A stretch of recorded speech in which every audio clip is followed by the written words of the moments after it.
1 को अगर हम अपने स्क्रीन पर देखें तो 2014 में तमिलनाडु में 39 सीट्स थी। बीजेपी को ना 14 में कुछ मिला था, ना 2019 में कुछ मिला है, लेकिन 2024 में अब तक ग्राउंड रिपोर्ट्स और जो बीजेपी के इंटरनल सर्वेज आए हैं उसमें 4 से 6 सीटों पर बीजेपी मुकाबले में दिख रही है। ये सीटों में उनको कितनी मिलने वाली है ये तो हम अभी नहीं बता सकते, पर 6 सीटों पर मुकाबला कड़ा है। और अगर राजस्थान की 12 सीटें जो फेज 1 में गई थी उसे देखें तो 12 की 12 2014 में भी और 2019 में भी बीजेपी के खेमे में थी। लेकिन इस बार यह बताया जा रहा है कि कम से कम 8 सीटों पर कांग्रेस मुकाबले की टक्कर दे रही है बीजेपी को। अब बीजेपी जीतेगी कि कांग्रेस, ये तो 1 जून को हम बताएंगे एग्जिट पोल में। यूपी की 8 सीटों में 3 जीती थी बीजेपी 2014 में और 8 2019 में। 2024 में बीजेपी मजबूत है, 3 सीटों पर एसपी मुकाबले में आ चुकी है। तो ये जो मजबूती की 8 सीटें थी इसमें 3 सीटों पर समाजवादी पार्टी टक्कर दे रही है। मध्य प्रदेश की 6 सीटें जो फेज 1 में थी उसमें 5 2014 में आई थी और 5 ही 2019 में। इसमें बताया जा रहा है कि बीजेपी मजबूत स्थिति में है। शायद कांग्रेस इतना ज्यादा कुछ इसमें चेंज ना कर पाए। 1 सीट छत्तीसगढ़ में बीजेपी को 0 मिली थी 2014 में, 1 मिली 2019 में और 1 सीट जो ये है इस पर बीजेपी मजबूत है। बिहार में 4 सीटें गई थी पहले चरण में चुनाव में, 102 सीटों में से 3 मिली थी 2014 में, 2019 में 4 मिली थी। इसमें बताया जा रहा है कि बीजेपी मजबूत तो दिख रही है 4 सीटों पर 1 पर कड़ी टक्कर है इंडी गठबंधन के साथ बीजेपी की। तो ये बिहार की सीटें हैं। पश्चिम बंगाल में 3 सीटें जो पहले चरण में गई थी, 2014 में 0, 2019 में 3। इस बार 2 सीटों पर बीजेपी और तृणमूल कांग्रेस में कड़ी टक्कर नजर आ रही है। और यही हाल महाराष्ट्र में है। 5 सीटें गई थी चुनाव में, 4 मिली थी 14 में बीजेपी को, 2019 में 5। और इसमें बताया जा रहा है कि 2 सीटों पर उद्धव गुट मुकाबले में है। बीजेपी मजबूत है लेकिन 2 सीटों पर उद्धव सेना टक्कर दे सकती है। उत्तराखंड की 5 सीटें पहले चरण में जो गई थी, 5 की 5 कहा जा रहा है कि स्ट्रॉन्ग लग रही हैं इस वक्त बीजेपी के लिए। और यही हाल था 2014 और 19 में। नॉर्थ ईस्ट में 10 सीटें गई थी, 2014 में 1 मिली थी बीजेपी को, 2019 में 7। इस बार 2 सीटों पर बीजेपी मजबूत नजर आ रही है और 2 सीटों पर बहुत कड़ा मुकाबला नजर आ रहा है। अब केंद्र शासित यूनियन टेरिटरीज जो हैं, 3 सीटें, 3 मिली थी 2014 में, 2019 में 1, 2 पर बीजेपी मुकाबले में है और 1 पर कमजोर नजर आ रही है। ये ग्राउंड रिपोर्ट्स हमें आ रही हैं। और असम में 5 सीटें जो चुनाव में गई थी, 4 की 4 दोनों बार मिली थी। इस बार बीजेपी मजबूत है इन 4 सीटों पर, ऐसा हमें ग्राउंड रिपोर्ट्स मिली हैं। अब सुनते हैं इस पर चल क्या रहा है पॉलिटिकली, कौन क्या कह रहा है। अगर आप गरीबी रेखा के नीचे हो, आपके बैंक अकाउंट में हर साल 1 लाख रुपया, 8,500 रुपया महीने का खटाखट खटाखट खटाखट खटाखट आता रहेगा और एक झटके से हिंदुस्तान से हम गरीबी को मिटा देंगे। कांग्रेस के शाहजादे ने अभी घोषणा की, आप भी सुनकर के हंसोगे। उन्होंने घोषणा की, 1 झटके में देश की गरीबी हटा दूंगा। अब बताओ भाई, हंसी आएगी कि नहीं आएगी? ऐसे लोगों पर कोई भरोसा करेगा क्या? ये शाही जादूगर इतने बरसों तक कहां छुपा था? ये झटके वाला मंत्र लाए कहां से? तो पहले फेज के बाद यही बयान आ रहे थे और राहुल गांधी भी मजबूत लग रहे थे, नरेंद्र मोदी 400 पार की बात कर रहे थे। मैं पूछना चाहती हूं आज तहसीन पूनावाला से, 102 सीटें गई पहले चरण में वोट में, और आप देख रहे हैं लगभग बीजेपी राजस्थान को छोड़कर जहां मजबूती में है वहां है। कुछ सीटों पर इंडी गठबंधन के जो घटक दल हैं वो सामने आ रहे हैं, जैसे उत्तर प्रदेश में समाजवादी पार्टी 3 सीटों पर टक्कर दे रही है, और राहुल गांधी इस वक्त बात कर रहे थे एक्सरे की, लोगों को गरीबी से ऊपर उठाने की। मैं पूछना चाहती हूं आज तहसीन पूनावाला जी, आज भी क्या उतना ही कॉन्फिडेंस है जिस तरह पहले फेज में था? नाविका जी, थैंक यू सो मच। आपके साथ शो में शिरकत करने का मौका मिल रहा है, आपके साथ बनारस भी आने का मुझे मौका मिल रहा है कल, और उसके बाद 4 जून के साथ आपके साथ स्टूडियो में रहूंगा। हम देखेंगे चुनाव कौन जीतेगा। लेकिन आप ही के सर्वे जो आपने अभी आपके शुरुआती रुझान में जो आपने बताया, रुझान तो आप कह नहीं सकते, जो आपने एक अनुमान लगाया, और यहाँ पे यशवंत भाई बैठे, प्रोफेसर साहब बैठे, कि 2019 के मुकाबले इन 102 सीटों में भाजपा की सीटें कम हो रही है। ये माना जाता है। तमिलनाडु जहां पे बहुत उम्मीद थी, भाजपा कह रही थी कि 5 सीट जीतेगी, वहां पे अब उनके उतनी ही सीट आ रही जितने माननीय प्रधानमंत्री जी के प्रेस कॉन्फ्रेंसेस, यानी कि 0। तो कुछ भी हो जाए, इनकी सीटें घट रही है।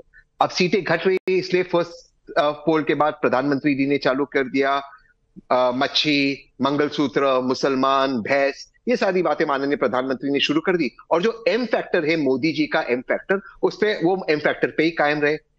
आप कुछ भी अनुमान लगा दीजिए, मुझे नहीं लग रहा है कि भाजपा ने जो भी नंबर उन्होंने सोचा था वो नंबर आ रहे, उसके करीब भी नहीं आए, शायद बहुमत भी नहीं आएगी।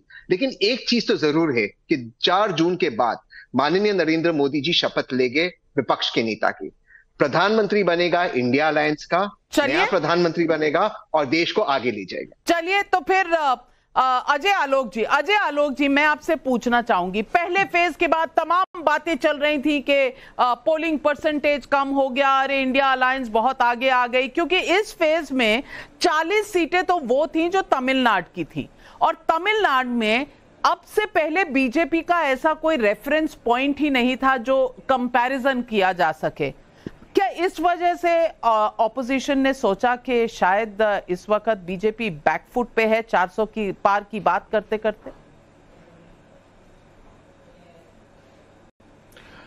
देखिए नविका जी, भारतीय जनता पार्टी या नरेंद्र मोदी बैकफुट पे होते ही नहीं है। हम लोग बैकफुट क्या होता है हम लोग नहीं जानते।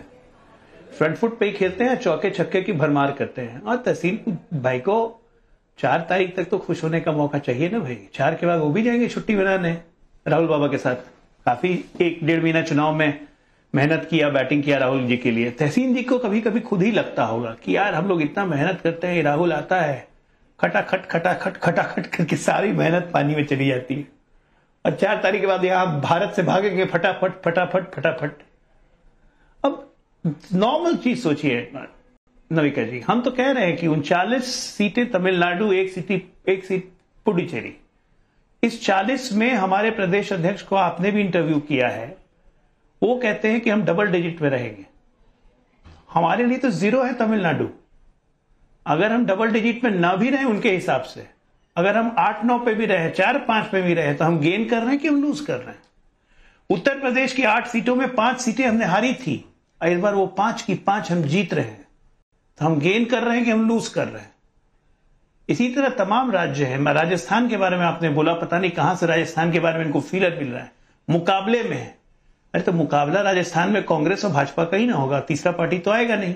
और स्वाभाविक है जब वो चुनाव लड़ेंगे तो मुकाबले में होंगे। हाँ, हारेंगे कितने वोट से वो मार्जिन का अंतर है। पिछले बार लगभग हर सीट पे 1.5 लाख, 2 लाख, 2.5 लाख वोट से हारे थे। इस बार पता नहीं 3 लाख से हारे, 3.5 लाख से हारे, क्योंकि इस बार तो हमारी मार्जिन बढ़ाने की भी लड़ाई है। हम अति विश्वास में नहीं रहते हैं, हम विश्वास से काम कर रहे हैं। अभी तक के 6 चरण के हिसाब से हम आराम से 340 पार कर चुके हैं, 340 से 350। वाह, आपने तो अमित शाह जी से भी ज्यादा नंबर दे दिए। 310 तो अमित शाह जी ने दिए थे, आपने तो 340 कर दिया है। चलिए, अमित भाई ने 5वें चरण के बाद अमित भाई ने 5वें चरण के बाद 310 दिए थे, मैं 6ठे चरण के बाद की बात कर रहा हूं। अच्छा 340। तो चलिए आपको 57 में 30 ही चाहिए। चलिए सेकंड फेज दूसरे चरण में क्या हुआ था? लगभग 89 सीट्स गई थी दूसरे चरण में। 2014 में बीजेपी को केरल में 0 मिली थी, 2019 में 0। इस बार एनडीए बेहतर करेगी, लेकिन 1-2 सीट का खेल है केरल में बीजेपी के लिए। कर्नाटक में 14 सीटें गई थी, जिसमें से 6 2014 में बीजेपी को मिली थी, 2019 में 11, और 2024 में कहा जा रहा है कि इन सीटों पर बीजेपी मजबूत है। कम से कम बीजेपी भी ये कह रही है, और कुछ ग्राउंड रिपोर्ट्स जो आ रही है उसमें ये हमने जोड़ा है। 13 सीटें राजस्थान में गई थी, ये 13 की 13 दो चुनाव में 14 में और 19 में बीजेपी को गई थी। इस बार 6 सीटों पर टक्कर कड़ी है, यानी कि कांग्रेस थोड़ी सी टक्कर देने की स्थिति पर आई है। महाराष्ट्र में 8 सीटें गई हैं, 5 बीजेपी के पास थी 2014 में, 7 2019 में।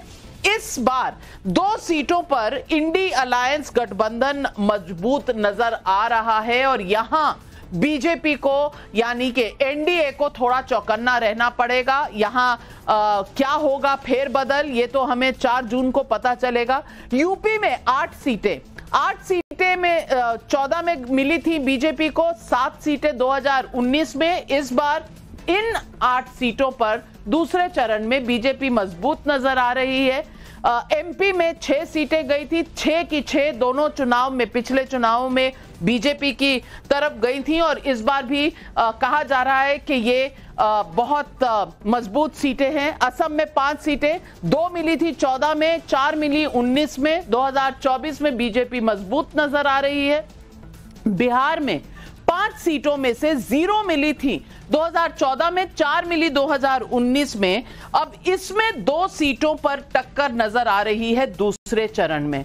और ये अगर मैं देखूं छत्तीसगढ़ की 3 सीटें, तो ये तीनों दोनों चुनाव में बीजेपी के पास आई थी, और इस बार भी कहा जा रहा है कि बीजेपी मजबूत है। 3 सीटें जो बंगाल में गई थी, 1 मिली थी बीजेपी को 2014 में, 3 2019 में, और इस बार भी कहा जा रहा है बीजेपी यहां मजबूत स्थिति में है। जम्मू कश्मीर की 1 सीट 2014 में, 2019 में भी, इस बार भी कहा जा रहा है मजबूत स्थिति में है। मणिपुर की 1 सीट दोनों बार बीजेपी को इसमें से नहीं मिली थी, और यहां इंडी गठबंधन इस बार भी मजबूत नजर आ रहा है। तो ये है दूसरे चरण की कुछ सीटें, और दूसरा चरण वो चरण है, यशवंत देशमुख जी, मैं आपसे पूछना चाहूंगी, जब थोड़े थोड़े स्टेटमेंट्स आने शुरू हो गए थे, एक तरफ प्रधानमंत्री जी का भाषण आया था जिसमें बांसवाड़ा राजस्थान में उन्होंने कुछ शब्द कहे थे जिस पर घुसपैठिए और मंगलसूत्र की बात हुई थी, और विपक्ष एकदम से ऊपर उठकर खड़ा हो गया था, और दूसरी तरफ सैम पिट्रोडा जी की एंट्री हो गई थी इस चुनाव में इनहेरिटेंस टैक्स को लेकर, और वो जो चीनी, अरबी और अफ्रीकन बोलने की भाषा में जो उन्होंने कहा था, आप कैसे देखते हैं? क्योंकि कई लोग अपने अपने आकलन दे रहे हैं। योगेंद्र यादव ऑलरेडी कह रहे हैं 248 से 260 तक बीजेपी जाएगी। प्रशांत किशोर कह रहे हैं 300 प्लस होगा। आप कहां खड़े हैं? देखिए, दुर्भाग्य ये है कि संजय भाई मेरे और जय के ऊपर इलेक्शन कमीशन का ताना बाना है, नियम कानून से चलने की हिदायत है, और हम लोग प्रेडिक्शन की डायरेक्शन में सांस भी नहीं ले सकते। और दिक्कत ये होती है नाविका कि योगेंद्र जी से लेकर प्रशांत तक जो कहीं फील्ड में अभी कोई सर्वे नहीं कर रहे हैं, लेकिन उनको पूरी आजादी है कि वो न केवल आपस में लड़ें, नंबर भी फेंकें, और फिर हमसे और संजय जी से या आप जैसे आप बोलेंगे कि इस पे आप टिप्पणी भी करें, तो ये बड़ी दिक्कत का काम है।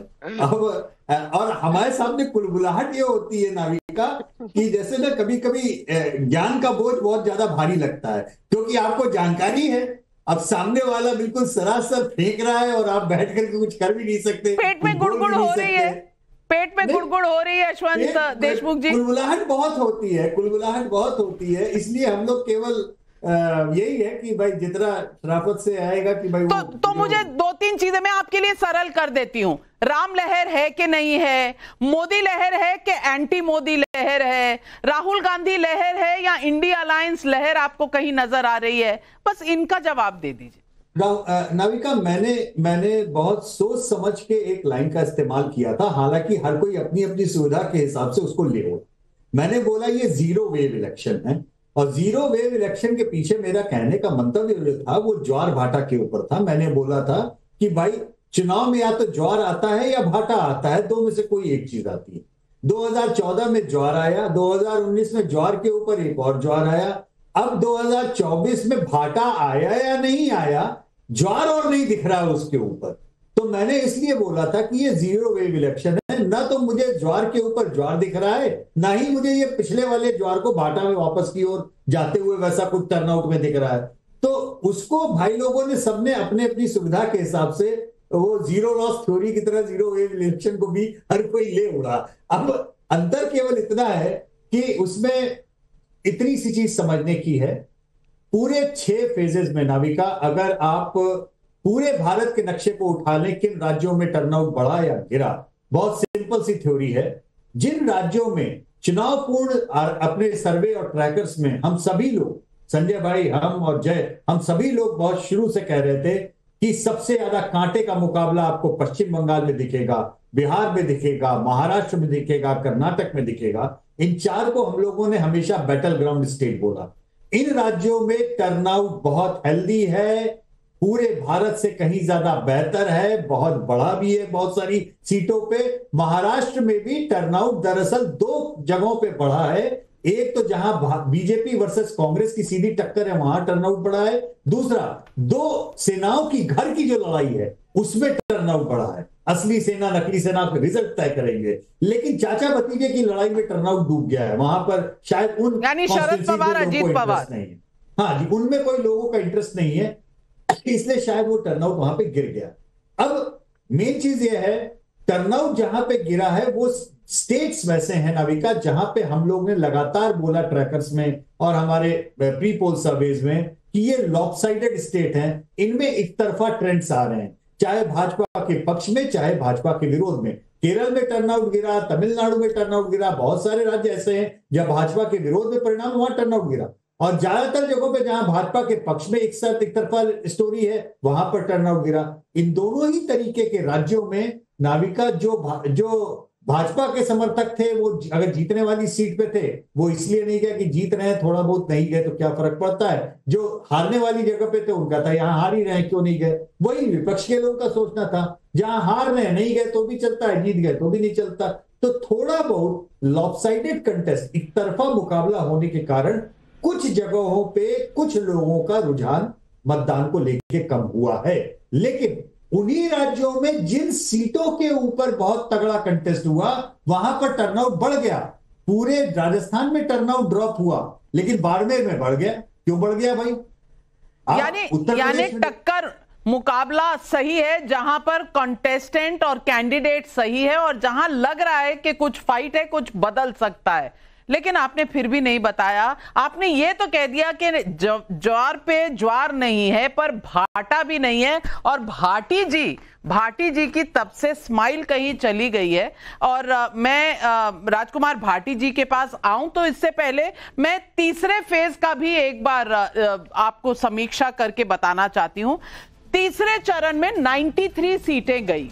कर्नाटक की 14 सीटें, जिसमें 2014 में 11 मिली थी बीजेपी को, 2019 में 14 और 2024 में मजबूत स्थिति में, ऐसी ग्राउंड रिपोर्ट्स आ रही हैं कि बीजेपी मजबूत स्थिति में। असम में 4 सीटें गई थी, 2014 में 1 थी, 2019 में 1 थी। इस बार बीजेपी के लिए कठिन सीटें हैं पर इस बार बीजेपी अच्छी टक्कर में है, तो यानी बढ़ा सकती है, स्कोप कुछ नजर आ रहा है, ऐसा ग्राउंड रिपोर्ट्स है। बिहार में 5 सीटें गई थी, 14 में 1 सीट मिली थी, 19 में 5। अब की बार 2 सीटों पर कड़ी टक्कर है इंडिया अलायंस के साथ, तो यानी ये 5 कम होगा ज्यादा होगा। और यशवंत जी ने अभी कहा बैटल ग्राउंड स्टेट बिहार है, इस पर सबकी नजर रहेगी।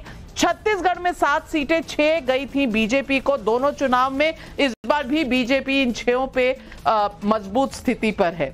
इसके बाद चले गोवा, 2 सीटें, 14 में 2 मिली थी, 19 में 1। इस बार 1 सीट पर कांग्रेस के साथ कड़ा मुकाबला है, तो ये बढ़ेगी कम होगी देखने की बात है। गुजरात की 25 सीटें, 9 सीटें मध्य प्रदेश में, 8 मिली थी 2014 में, 2019 में 9। इस बार भी बीजेपी बहुत मजबूत स्थिति में। महाराष्ट्र की 11 सीटें, 2014 में 6 मिली थी, 2019 में 8। इस बार 5 सीटों पर इंडी गठबंधन और एनडीए की कड़ी टक्कर है। इनमें क्या होगा क्या नहीं, शायद सांस रुकी हुई है। उत्तर प्रदेश की 10 सीटें तीसरे चरण में जो गई थी, 7 मिली थी 2014 में बीजेपी को, 8 2019 में। इस बार 2 सीटों पर समाजवादी पार्टी ने कड़ी टक्कर दे रखी है 2019 के मुकाबले इस चुनाव में। और पश्चिम बंगाल की 4 सीटों में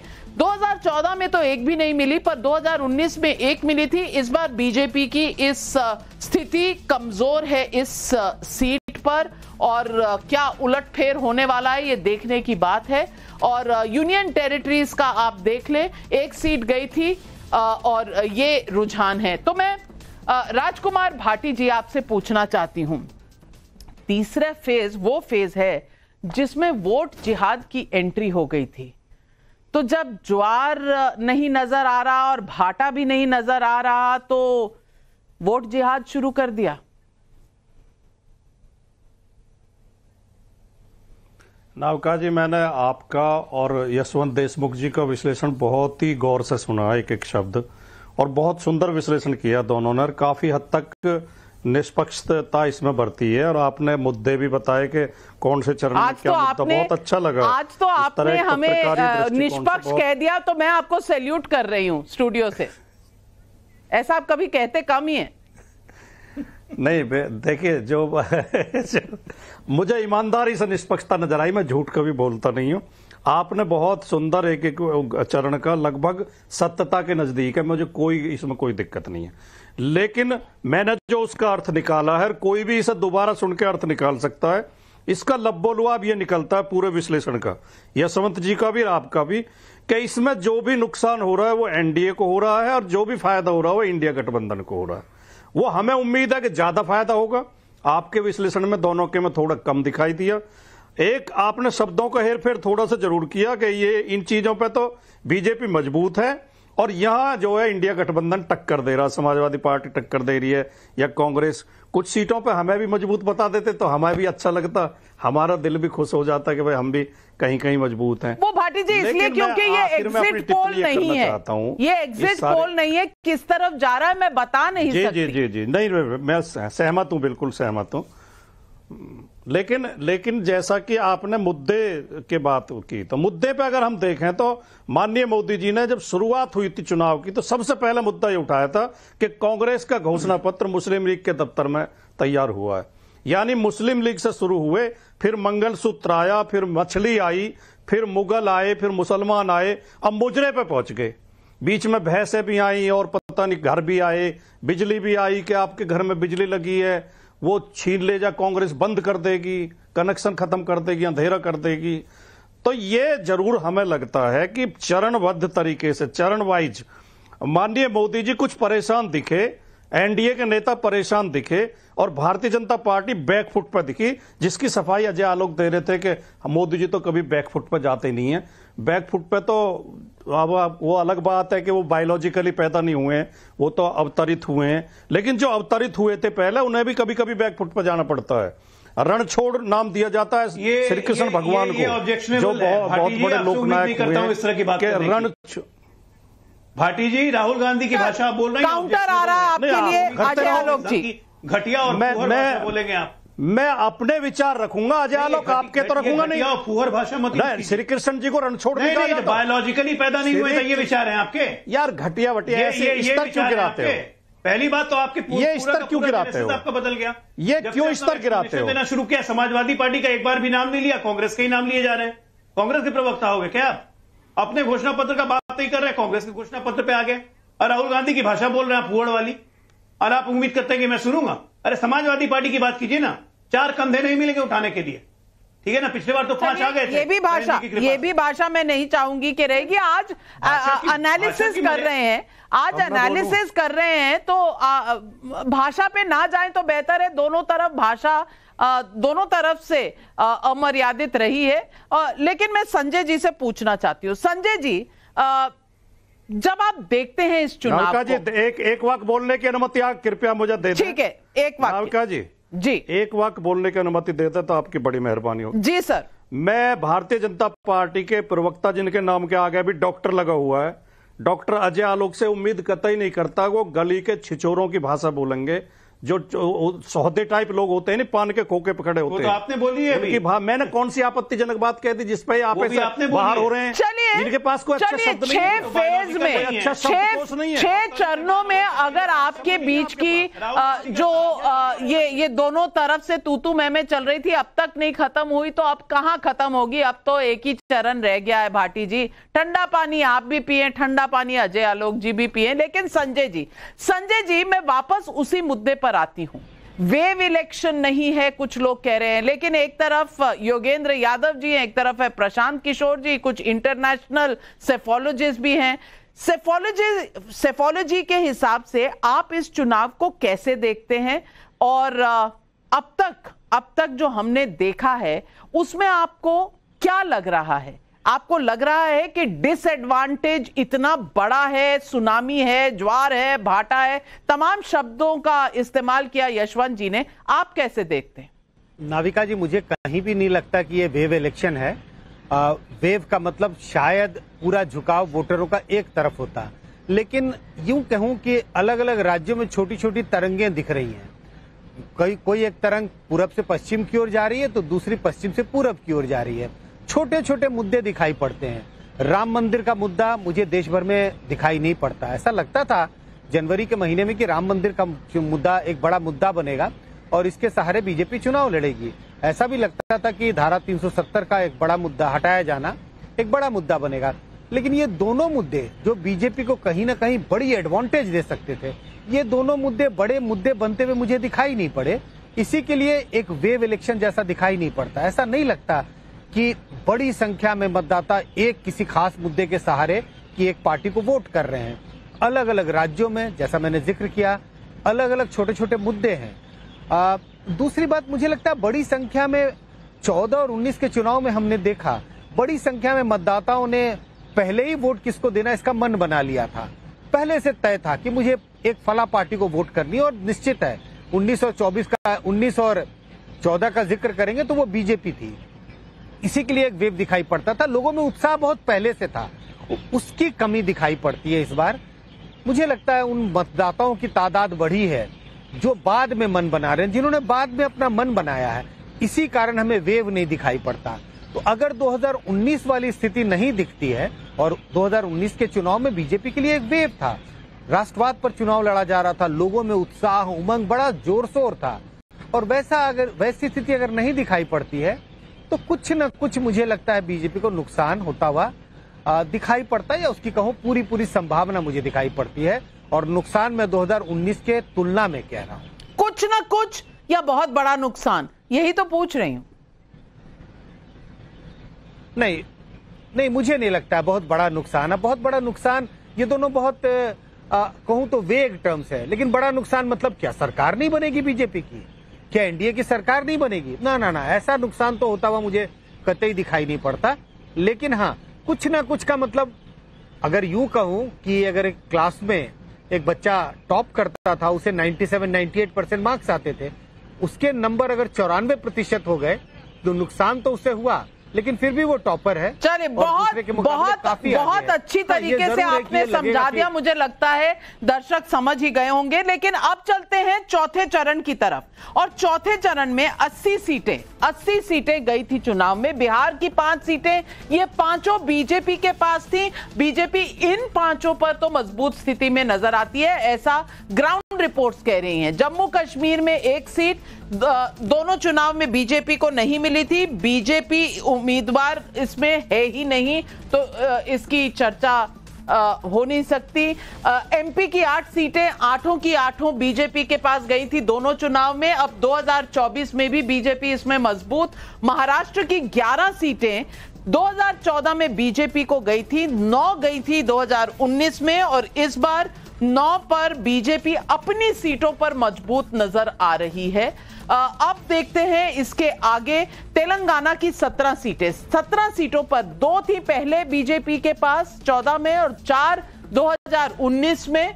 इस बार 10 सीटों पर बीजेपी कड़ी टक्कर में है। क्या तेलंगाना में बीजेपी को गेंस होंगे, ये सवाल बहुत से लोग पूछ रहे हैं। यूपी की सीटें, यूपी की 13 सीटें गई थी चौथे चरण में, 12 बीजेपी की थी 2014 में, 13 2019 में, और इनमें बीजेपी लगभग मजबूत स्थिति में नजर आती है। अब चलते हैं आंध्र प्रदेश की तरफ। 25 सीटें हैं यहाँ।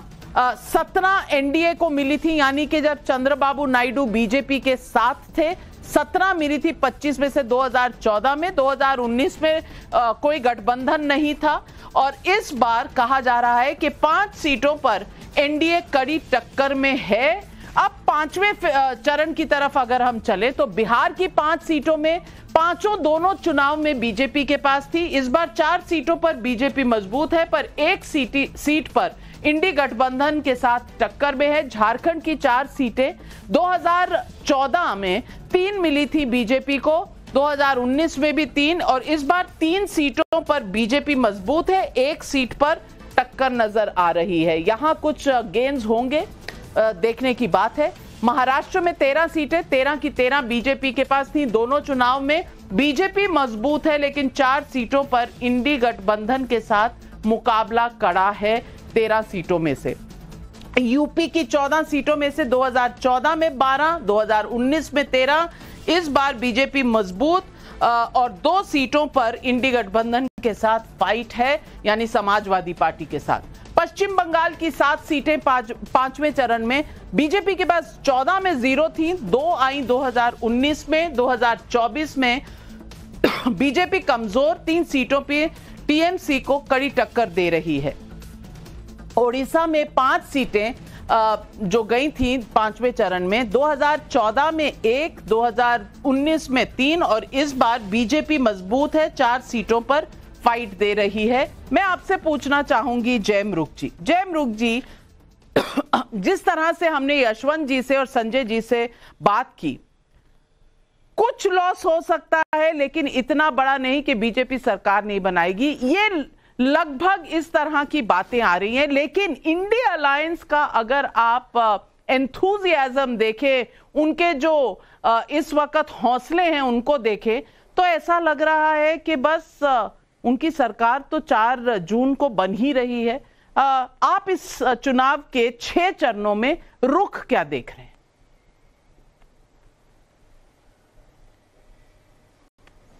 देखिए, इस चुनाव में जो 6 चरणों में, एक तो हम एक एक पॉइंट करके लेते हैं जिस बेसिस पे ये आकलन किया जा रहा है। एक तो है टर्नआउट।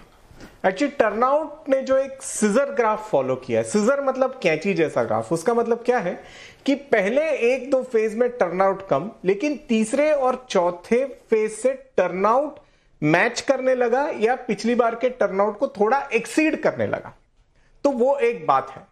अब ये जो पूरी थियरी है कि नहीं एक लहर बन रही है इंडिया अलायंस के फेवर में, वो थियरी बेस्ड है पहले 2 फेज के टर्नआउट के ऊपर। तब वहां देखिए, पहले फेज के होने के पहले तो बिल्कुल वो कोई भी जिक्र नहीं कर रहा था किसी इंडिया अलायंस वेव का, है ना। अब वो पहले फेज के टर्नआउट के बाद वो एक नैरेटिव आना शुरू होता है कि नहीं ये एक वेव है, कुछ चुनाव करवट ले रहा है, द इलेक्शन इज टर्निंग। लेकिन देखिए, ये ऐसा है कि you are somewhere at level A, जो समझो 100 में से 30 या 35 पे है, आपको उम्मीद दिखती है कि ये नहीं हम 40-42 पहुंच सकते, लेकिन वो फिर भी 50 या 60 से दूर है। मतलब मेरा कहने का मानना यह है कि पिछली बार के बीजेपी के मार्जिन्स बहुत बड़े थे, वो एक पॉइंट है। उनको उनके असेसमेंट में इंडिया अलायंस को एक गेन दिख रहा है, लेकिन that doesn't mean that gain should necessarily translate into a big win in victory. तो मैं छठा फेज अगर एक बार दिखा दूं दर्शकों को, उसके बाद कंक्लूडिंग कमेंट्स लूंगी। छठे चरण में 57 सीट्स गई थी। जम्मू कश्मीर की एक सीट यहां पर बीजेपी उम्मीदवार नहीं दी। झारखंड के चारों सीटें दोनों चुनाव में बीजेपी के पास गई थी। इस बार भी बीजेपी मजबूत है। अगर हम झारखंड के बाद लेते हैं तो उड़ीसा की 6 सीटें बीजेपी को 2014 में 0 मिली थी, 2019 में 1, इस बार 2 सीटों पर कड़ी टक्कर दी है बीजेपी ने। बिहार की 8 सीटों में 8 सीटें बीजेपी के पास थी। इस बार भी बीजेपी मजबूत कहा जा रहा है, लेकिन इंडी गठबंधन क्या सेंध लगा पाएगी, देखने की बात है। पश्चिम बंगाल की 8 सीटें छठे चरण में 0 बीजेपी के पास थी 14 में, 19 में 5, इस बार 6 सीटों पर बीजेपी मजबूत कहा जा रहा है, यानी यहां टैली बढ़ने की उम्मीद है। हरियाणा की 10 सीटें जो गई थी उसमें 9 थी 2014 में, 10 2019 में, इस बार 7 सीटों पर टक्कर कड़ी है। लॉसेस बीजेपी को हो सकते हैं हरियाणा में। यूपी की 12 सीटें, उसमें 11 मिली थी बीजेपी को 14 में, 19 में 8, इस बार 2 सीटों पर इंडी गठबंधन यानी कि समाजवादी पार्टी, एक तो रायबरेली की भी सीट होगी इसमें, तो एक समाजवादी पार्टी टक्कर दे रही है, एक पर राहुल गांधी टक्कर दे रहे हैं। यह है छठे चरण का कमोबेश जो नजारा दिख रहा है। मैं पूछना चाहती हूं तहसीन पूनावाला, सबसे बड़ा जो फैक्ट निकल के आ रहा है, जरूर कुछ बीजेपी को लॉसेस होने के इस वक्त सारे सेफोलॉजिस्ट बात कर रहे हैं, लेकिन क्या इंडी अलायंस के हर सीट पर वोट परसेंटेज बढ़े तो भी इतने बढ़ेंगे कि वो बीजेपी को हरा सके जहां उनका स्ट्रांग होल्ड है? इस पर सवालिया निशान है। और हाफे मार्च से बीजेपी कहीं आगे थी, क्या उसको आप माइनॉरिटी में ले आएंगे, यानी 272 से कम ले आएंगे? इस पर सवालिया निशान हर रुझान में आ रहा है। तो ये जो कॉन्फिडेंस है ये कहां से आ रहा है इंडिया अलायंस में, क्या जवाब देंगे? मान लीजिए कि जो जय भाई कह रहे या यशवंत भाई कह रहे, और मुझे कोई इसमें कोई मुझे संदेश नहीं कि क्यों गलत कहेंगे कि भाजपा चुनाव जीत रही है, तो फिर क्यों माननीय प्रधानमंत्री को मुसलमान, मछली, मुजरा इन शब्दों का प्रयोग करने की जरूरत थी? देखिए, आपने सवाल कुछ पूछा, ये प्रधानमंत्री पे सवाल लेंगे क्योंकि जवाब इनके पास नहीं था। जवाब मैं देता हूं आपको नविका जी। 2019 में भी सेफोलॉजिस्ट, बहुत सारे सेफोलॉजिस्ट हमें एब्सोल्यूट मेजॉरिटी नहीं दे रहे थे। सच्चाई है, 14 में तो कोई सोचता ही नहीं था कि 282 आएगी, तो इसलिए सेफोलॉजी वगैरह की बात नहीं करते, हम अपने होमवर्क की बात करते हैं और जो हमारे पास हो चुका है वो बताते हैं। 224 सीटें ऐसी थी 303 में जहां पे हमारा मत प्रतिशत 56% के ऊपर। 14 में यशवंत जी ने दिया था 56% से। एक मिनट भाई, बीच में नहीं, तहसीन भाई सुनिए नहीं, माफी चाहता हूं। 224 सीटें ऐसी हैं जहां पे हमारा मत प्रतिशत। तहसीन जी बीच में ना बोले, बीच में ना बोले, समय कम है, मैं बता चुकी हूँ। और बाकी 50 सीटों पे हमारा मत प्रतिशत 48 से 50% के बीच में था। अभी जो बस एक बात बोली कि बीजेपी का विनिंग मार्जिन पिछली बार बहुत ज्यादा था, हो सकता है वो विनिंग मार्जिन कम हो जाए क्योंकि मत प्रतिशत घटे हैं, इसकी भी मुझे आशंका नहीं है। ये क्या गारंटी है कि अगर मत प्रतिशत घटा है तो हमारे ही वोटरों का घटा है? उनके वोटरों का क्यों ना घटेगा? क्योंकि 400 पार का नारा तो 3 महीने से हम दे रहे थे। बहुत लोग तो जीती गए बीजेपी, जो हमें नहीं भी वोट देना चाहते होंगे नहीं गए होंगे वोट देने। ये क्यों नहीं सोचते हैं? बिल्कुल सही कहा आपने, क्योंकि लास्ट मिनट तक, जब तक लास्ट वोट अंदर नहीं जाता, जो कि जाएगा 1 तारीख को, जिस दिन हम एग्जिट पोल लेकर आएंगे, कोई साइड ये नहीं कहने वाली अरे भाई एडवांटेज दूसरी साइड को है, ये तो हम मानते हैं। लेकिन प्रधानमंत्री नरेंद्र मोदी ने कहा था कि मैंने पहले 3 या 4 फेजेस में 400 पार का नारा दिया। बीजेपी को इस पर चुनौती देने से कहीं ना कहीं अटक गया था विपक्ष, क्योंकि वो यही कहते रहे अरे 400 पार कैसे होगा, 300 कैसे होगा। लेकिन अगर वहां उलझ गए तो क्या ये बीजेपी का माइंड गेम था या माइंड गेम विपक्ष ने दोबारा चलाया? माइंड गेम्स में कौन आगे कौन पीछे, ये सब इस वक्त अनुमान का विषय है। क्या होने वाला है ये बस 4 जून को पता चलेगा, लेकिन उससे पहले 1 जून को शाम 5 बजे हम लेकर आ जाएंगे अपना एग्जिट पोल और आपके सामने पहले नंबर 6:30 पर और आपको पता चलना शुरू हो जाएगा कि देश में तस्वीर क्या बन रही है, कौन जीता कौन हारा। क्योंकि वोट देती है पब्लिक अपना मन बना चुकी है, 6 चरण में वोट दे चुकी है, 57 सीट बाकी रह गए हैं, बस थोड़ा सा फासला और सस्पेंस बढ़ता चला जा रहा है। आज बस इतना ही। तमाम अपने पैनलिस्ट का मैं शुक्रिया अदा करती हूं, धन्यवाद करती हूं, और दर्शकों आपको भी हमारे साथ जुड़ने के लिए इस शो पर जिसका नाम है सवाल पब्लिक का।